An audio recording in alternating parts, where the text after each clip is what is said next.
The Volkswagen Golf Mk3 had a problem before it even reached the road. It had to replace a legend. The Golf Mk2 had spent the 1980s becoming one of Europe's defining cars. It was simple, durable, practical, and in GTI form genuinely exciting. Volkswagen could have followed the safest possible formula: make the new Golf slightly larger, slightly more comfortable, give it modern styling, and leave everything else alone. Instead, somewhere inside Volkswagen, somebody decided that an ordinary compact hatchback deserved 6 cylinders. Not 4. Not a highly tuned turbo engine. 6. And that decision would create one of the strangest and most charismatic Golfs ever made. When the third-generation Golf appeared in 1991, Volkswagen was entering a very different decade. Buyers expected more safety, more comfort, better refinement, and higher quality. Cars were becoming heavier and more complicated, and the Golf had to grow with them. The Mk3 received a smoother, more aerodynamic body, a more substantial interior, improved crash protection, and equipment that would have seemed luxurious in an ordinary Golf only a decade earlier. But there was a downside. The Golf was losing some of the raw simplicity that had made the first 2 generations so beloved. The new GTI demonstrated the problem perfectly. It was more mature, more comfortable, and easier to live with, but enthusiasts immediately noticed that some of the old magic was missing. The Golf had grown up. Volkswagen needed something above the GTI, something capable of giving the Mk3 an identity of its own. The obvious solution would have been a more powerful 4-cylinder engine. Volkswagen chose something far more interesting. The problem with installing a conventional 6-cylinder engine into a compact front-wheel drive hatchback was space. A straight 6 was far too long. A traditional V6 was too wide for the Golf's engine bay. Volkswagen already had an answer: the VR6. Instead of separating the cylinders into 2 widely spaced banks like a conventional V6, Volkswagen used an extremely narrow angle between them, allowing 6 cylinders to fit beneath a single-cylinder head in an incredibly compact package. The idea gave Volkswagen something almost nobody else could offer in this class: a genuinely compact 6-cylinder engine. In the Golf Mk3, the European VR6 initially displaced 2.8 liters and produced around 174 horsepower. Those numbers don't sound outrageous today, but in the early 1990s they transformed the Golf. This wasn't merely a quicker GTI. The entire character of the car changed. Turn the key and instead of the familiar sound of a 4-cylinder engine, you heard something deep, smooth, and unmistakably different. Push the accelerator and the VR6 delivered its power progressively, accompanied by a soundtrack that would eventually become one of Volkswagen's most recognizable noises. The Golf suddenly felt like a much more expensive machine. It could cruise comfortably at autobahn speeds, overtake effortlessly, and still carry 5 people and their luggage. And that was the genius of it. From the outside, there was relatively little warning about what was underneath. There were badges and subtle details, but the basic shape remained unmistakably Golf. It wasn't covered in enormous wings or aggressive bodywork. To most people, it was simply another Volkswagen hatchback. But anyone who knew what the small VR6 badge meant understood that this was something different. Volkswagen had essentially created a compact Grand Tourer disguised as an everyday family car. And then things became even more interesting. For certain versions with the Synchro all-wheel drive system, Volkswagen offered a larger 2.9-liter VR6 producing around 190 horsepower. Now the Golf could combine 6-cylinder power with 4 driven wheels, creating a formula that almost seemed like an early preview of what Volkswagen would eventually perfect with the Golf R 32 years later. That's what makes the Mk3 VR6 so important. The famous R 32 didn't appear from nowhere. The idea of putting an unusually large engine into a Golf, giving the car serious high-speed ability, and positioning it above the GTI had already been explored years earlier. The Mk3 VR6 was one of the missing links between the traditional Golf GTI and the later generation of high-performance Volkswagen models. But it wasn't perfect. The heavy 6-cylinder engine placed additional weight over the front axle. The Mk3 itself was already heavier and softer than its predecessors. Drivers expecting the razor-sharp simplicity of an early GTI sometimes came away disappointed. The VR6 wasn't really trying to be that car. It represented a different philosophy. Instead of stripping weight and chasing pure cornering ability, Volkswagen gave customers refinement, torque, sound, and effortless speed. It was a Golf for someone who wanted to travel quickly rather than constantly prove how quickly they could take a corner. And slowly, people began understanding what Volkswagen had created.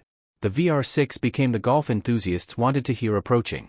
Tuners discovered enormous potential in the engine. Modified examples appeared across Europe. Exhaust systems amplified that unmistakable 6-cylinder soundtrack.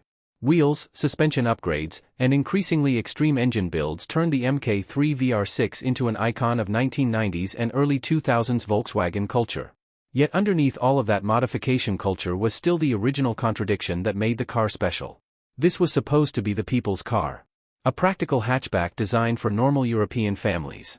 And Volkswagen had somehow convinced itself that such a vehicle needed a six-cylinder engine. It was unnecessary. It was slightly irrational. And that's exactly why people still remember it. Because the Golf Mk3 VR6 wasn't created by asking what a Golf absolutely needed. It was created by asking how much more a Golf could become. And without realizing it, Volkswagen had just taken the first major step toward an entirely new kind of performance Golf. What made the Golf Mk3 VR6 truly important wasn't simply that Volkswagen had managed to squeeze six cylinders into a compact hatchback. It was what happened after people started living with the car. The VR6 quickly developed a personality completely different from the GTI. A GTI encouraged you to attack corners, carry speed, and enjoy the lightweight character that had defined hot golf since the 1970s. The VR6 was different. It felt more mature, more muscular. You didn't need to constantly push the engine toward the red line to understand what made it special. There was torque available much earlier, and on the Autobahn the car could settle into high-speed cruising in a way that felt almost absurd for something wearing a Golf badge. This was still a practical hatchback that could carry groceries during the week, but give it an empty stretch of highway and the character changed completely. That dual personality became one of the reasons owners loved it. And then there was the sound. Specifications can become outdated.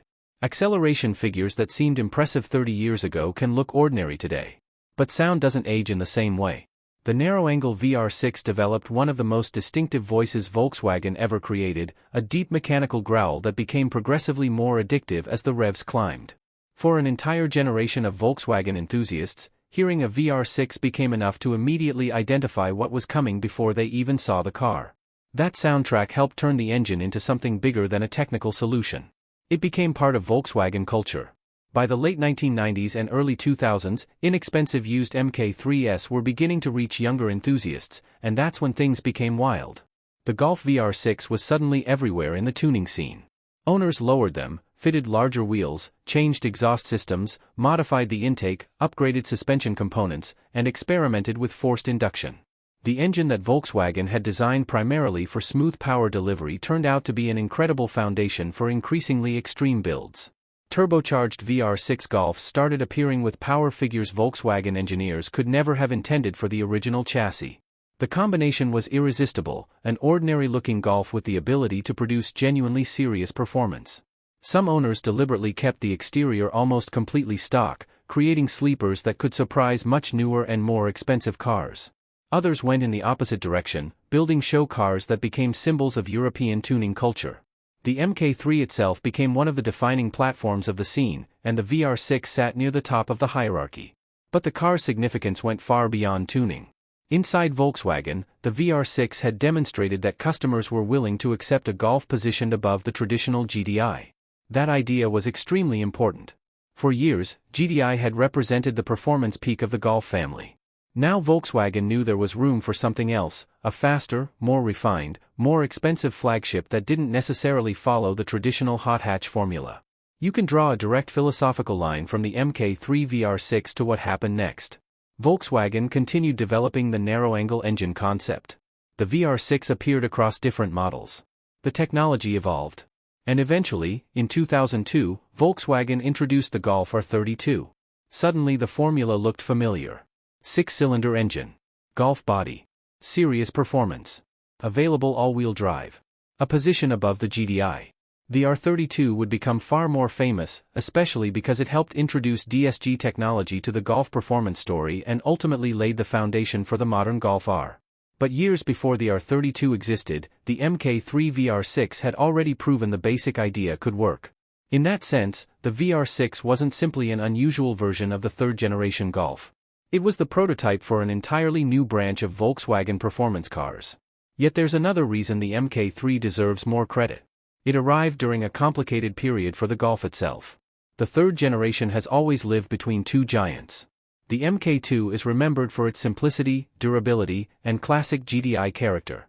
The Mk4 is remembered for its remarkable interior quality, timeless styling, and the arrival of the R32. The Mk3 often gets squeezed between them, treated as the awkward middle child of golf history. Its styling was softer. Its body was heavier. Some enthusiasts felt the GTI had lost its edge. Quality problems on certain cars damaged the reputation further. But the VR6 gave the Mk3 something neither generation before it had possessed: character through excess. Volkswagen didn't need to build it. A powerful four-cylinder Golf would have been cheaper, lighter, and probably more logical. But logic wasn't the point. The VR6 existed because Volkswagen had developed an engine architecture capable of doing something unusual, and engineers wanted to see how far they could take it. That's a philosophy that would become increasingly important during the Ferdinand Piëch era. Volkswagen would eventually build W8 Passats, W12 luxury sedans, 12-cylinder Bentleys, and even the 16-cylinder Bugatti Veyron. Looking backward, the humble Golf VR6 almost feels like an early warning of what was coming. Volkswagen was beginning to discover that engineering insanity could be part of its identity. And while later projects would become far more extreme, the Golf Mk3 VR6 delivered that philosophy in perhaps its purest form. Take one of Europe's most ordinary cars, give it an engine it absolutely doesn't need, keep the exterior relatively subtle, and let the contradiction create the personality. 3 decades later, that's exactly why enthusiasts still care about it. There are faster Golfs now. There are more powerful Golfs. There are Golf RS capable of performance the original VR6 couldn't dream of matching. But none of them can recreate the moment when Volkswagen first looked at its ordinary family hatchback and decided 4 cylinders simply weren't enough. And in the end, perhaps the greatest achievement of the Volkswagen Golf Mk3 VR6 wasn't its horsepower, its acceleration, or even that unforgettable 6-cylinder sound. It was the idea it proved could work. Before the VR6, the performance Golf had a simple identity. It was supposed to be light, affordable, agile, and powered by a 4-cylinder engine. The GTI had established that formula and spent years perfecting it. Then Volkswagen broke its own rules. It took an ordinary Golf, placed a 6-cylinder engine under the hood, made it heavier, smoother, faster, and more expensive, and accidentally discovered that there was room above the GTI for an entirely different kind of performance car. The VR6 wasn't necessarily better than the GTI. It wasn't trying to be. Where the GTI celebrated simplicity, the VR6 celebrated excess. Where the GTI wanted corners, the VR6 wanted an empty autobahn. Where the GTI sounded like a hot hatch, the VR6 sounded like something that had no business being inside a compact Volkswagen. And that's exactly what made it unforgettable. As the years passed, the numbers stopped looking impressive. Modern Golf RS became dramatically faster. Turbocharged 4-cylinder engines began producing power figures that would have seemed ridiculous in the early 1990s. All-wheel drive became normal. Dual-clutch transmissions made acceleration almost effortless. On paper, there is almost nothing the old Mk3 VR6 can do that a modern performance Golf can't do significantly better. But cars aren't remembered only on paper. Sometimes what matters is the moment they represented. And the Mk3 VR6 represented a moment when Volkswagen was beginning to become unusually ambitious. Engineers were experimenting. The company was willing to build strange solutions simply because they were technically possible. The narrow-angle VR6 itself was the perfect symbol of that thinking. Volkswagen had a packaging problem that should have made a 6-cylinder Golf impractical, so instead of abandoning the idea, engineers created an engine architecture capable of fitting where a conventional V6 couldn't. Then they put it into one of the most ordinary cars in Europe. The result became one of the most recognizable sounds of 1990s Volkswagen culture. For thousands of enthusiasts, that sound became the soundtrack of an era. You didn't need to see the badge. You didn't need to know the specifications. Somewhere down the street, a VR6 would climb through the revs and you immediately knew what it was. Then the tuning scene took that character and amplified it. Lowered Mk3s appeared across Europe. Exhaust systems made the VR6 louder. Wheels became larger. Suspensions became lower.